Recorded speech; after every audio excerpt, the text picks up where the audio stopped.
Jail में डाल दिया गया। हम तेलंगाना सरकार से इस बात का डिमांड करते हैं कि जिस शख्स ने वाहियात बातें की हैं उसका बेल का कंडीशन यही था कि वो दोबारा इस तरह की बकवास और हेट स्पीच नहीं देगा। उन्होंने इस तरह का भाषण देकर अपने बेल कंडीशन का वायलेशन किया है। हम उम्मीद करते हैं कि हाई कोर्ट में उनका बेल कैंसलेशन के लिए कमिश्नर ऑफ पुलिस और यहाँ का एडमिनिस्ट्रेशन उस पर एक्शन लेगा।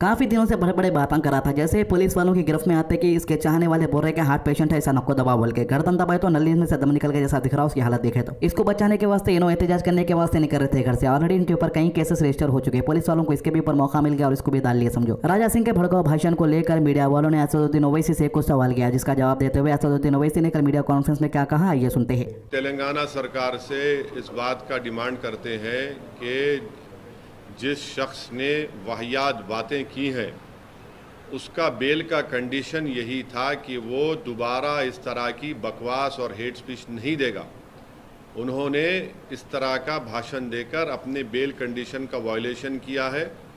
हम उम्मीद करते हैं कि हाई कोर्ट में उनका बेल कैंसलेशन के लिए कमिश्नर ऑफ पुलिस और यहाँ का एडमिनिस्ट्रेशन उस पर एक्शन लेगा। और उसी शख्स के खिलाफ महाराष्ट्र में भी एफआईआर हुआ है, तो वो बार बार अपने ही बेल के कंडीशंस को वायलेट कर रहे हैं और ये फिट केस है उनके खिलाफ लीगली आगे बढ़ने के लिए। और संगारेड्डी में जो पटनचेरू में जिस 3 बच्चों को मारा और पीटा गया मार्केट के मामलात में, कल मेरी डीएसपी संगारेड्डी से बात हुई है। उन्होंने मुझे यकीन दिलाया है कि वो अनलॉफुल कन्फाइनमेंट और असॉल्ट का केस बुक किए हैं। मैंने उनसे कहा है कि सर वो उसमें सेक्शन लगाइए 307 अटेम्प्ट टू मर्डर का, क्योंकि एक बच्चे का हाथ टूट गया, दूसरे बच्चे के दांत टूट गए हैं। तो खैर उनको नहीं पता था। आज हम हमारे पार्टी के लोग वहाँ गए हैं, उन बच्चों को भी लेकर गए, केस रजिस्टर हुआ है और उन्होंने मुझे यकीन दिलाया कि अनकरीब में उन तमाम जो एलिज्ड एक्यूज है उनको जल्द से जल्द गिरफ्तार किया जाएगा।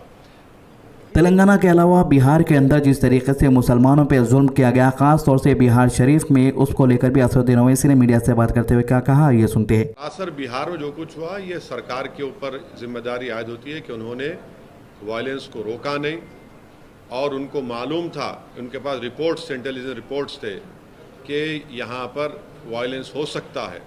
2016 में भी इस तरह का एक वायलेंस नालंदा में हुआ था और अफसोस की बात यह है कि वहाँ पर एक मदरसे अजीजिया को पूरा जला दिया गया। 100 साल का मदरसा, 4000 किताबें, उसमें कुरान करीम भी है, इन्हें मैन्युस्क्रिप्ट से रेयर मैन्युस्क्रिप्ट्स, उसको जला दिया गया है। और आपके वहाँ हुकूमत की नाकामी, और आप देखिए कि नीतीश कुमार जो है उन पे कोई रिमोर्स ही नहीं है, उनको कोई तकलीफ ही नहीं हो रही उनको। कल इफ्तार की पार्टी में चले गए, टोपी सर पर पहन लिए, शॉल पहन लिए, अरे कुछ तो हमदर्दी दिखाते, गम दिखाते। और वो आरजेडी का जो नेता है वो कहता है कि ट्वीट कर दिया। अरे भाई ज़बान से बोलो ना, कंडेम करो। तो ये पूरी खुली साजिश है कि बीजेपी इस तरह से ये जो राइट हुआ है बिहार में, उसके ज़रिए से वो अपना कंसोलिडेशन करना चाहते हैं। और नीतीश कुमार और तेजस्वी यादव ये चाहते हैं कि मुसलमानों को बिहार के हमेशा उनके दिलों में खौफ पैदा कर दिया जाए। तो सुनिए, ट्वीट से काम नहीं होगा।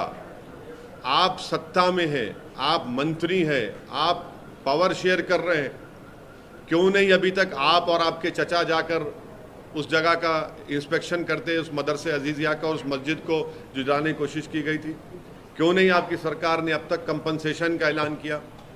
क्यों नहीं अभी तक आपने उन पुलिस वालों के खिलाफ एक्शन लिया जिनकी मौजूदगी में वायलेंस हुआ? क्यों नहीं आप ये अरेस्टिंग जो लोग किए कर रहे हैं? ये तो इनकी नाकामी है, बिल्कुल सरासर इनकी नाकामी है और हम कंडेम करते हैं। और देश के होम मिनिस्टर बोलते हैं कि उल्टा लटका देंगे अगर उनकी सरकार होती। तो फिर वडोदरा में क्या हुआ? उल्टा लटका देंगे तो कर्नाटका में इदरीस पाशा को जिसने मारा उसको उल्टा लटकाएंगे होम मिनिस्टर साहब। कर्नाटका में आपकी सरकार है ना, आपका मुख्यमंत्री है। इदरीस पाशा को रामनगर डिस्ट्रिक्ट से किडनैप करके 20 लाख रुपए रैंसम पूछा गया, 20 लाख रुपए, और नहीं देने की बुनियाद पर उसको आप मॉबलिज कर दिए, उसको उल्टा लटकाएंगे। जुनैद नसीर को हरियाणा में मार दिए ले जाकर, क्या होम मिनिस्टर अमित शाह उन जो मारने वालों को उल्टा लटकाएंगे?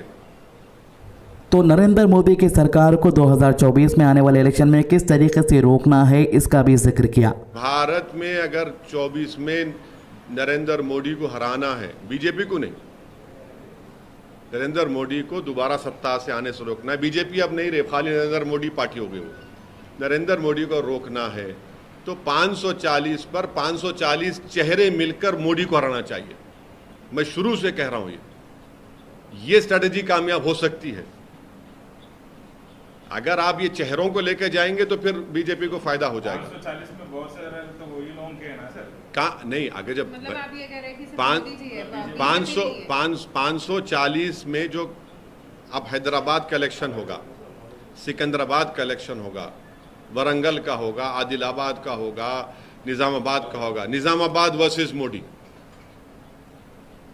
सुनिए, हाँ, अभी देख लो क्या होता, देखो अभी देख लो, महबूब नगर वर्सेस मोदी, किशनगंज वर्सेस मोदी।